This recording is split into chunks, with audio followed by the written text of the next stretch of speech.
Family background யாருமே கிடையாது. நான் கண்டிப்பா. டக்குன்னு ஒரு சூழ்நிலை வந்தது. டக்குன்னு அந்த ஒரு வாய்ப்பு வந்தது. அப்படியே வந்துட்டேன். நடிகையா மாறிட்டேன். இப்போ நீங்க வந்து பரம்பரையா ஜோதிடம் நீங்க பாக்குறீங்களா? இல்ல நீங்க சடனா இதுக்குள்ள இன்ட்ரெஸ்ட் கொண்டு வந்தீங்களா சார்?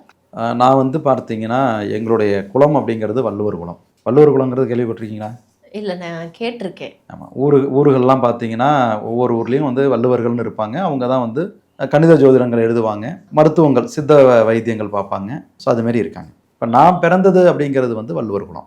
என்னுடைய தாத்தாவுடைய தாத்தா ஜோதிடம். என்னுடைய தாத்தா ஜோதிடம். என்னுடைய அப்பா ஜோதிடம். நான் ஜோதிடம்.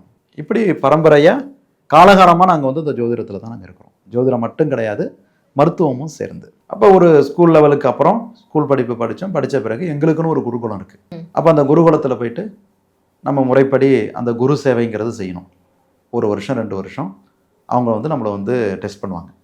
அப்புறம் நம்மளுக்கு வந்து இந்த ஜோதிடம் வருமா, அதுக்கான எல்லா அம்சமும் நம்மள்ட்ட இருக்கா அப்படிங்கிற முறையை நம்மகிட்ட செக் பண்ணுவாங்க.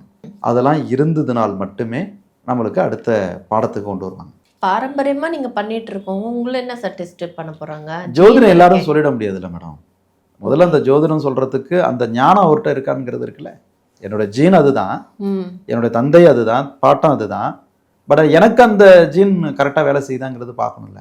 அப்போ அந்த முறையெல்லாம் பார்த்து அதில் ஒரு மாணாக்கன் விதின்னு இருக்குது. இவன் வந்து ஜோதிடர் ஆகிறதுக்கு எல்லாம் தகுதியும் இருக்குதான்னு பார்ப்போம்.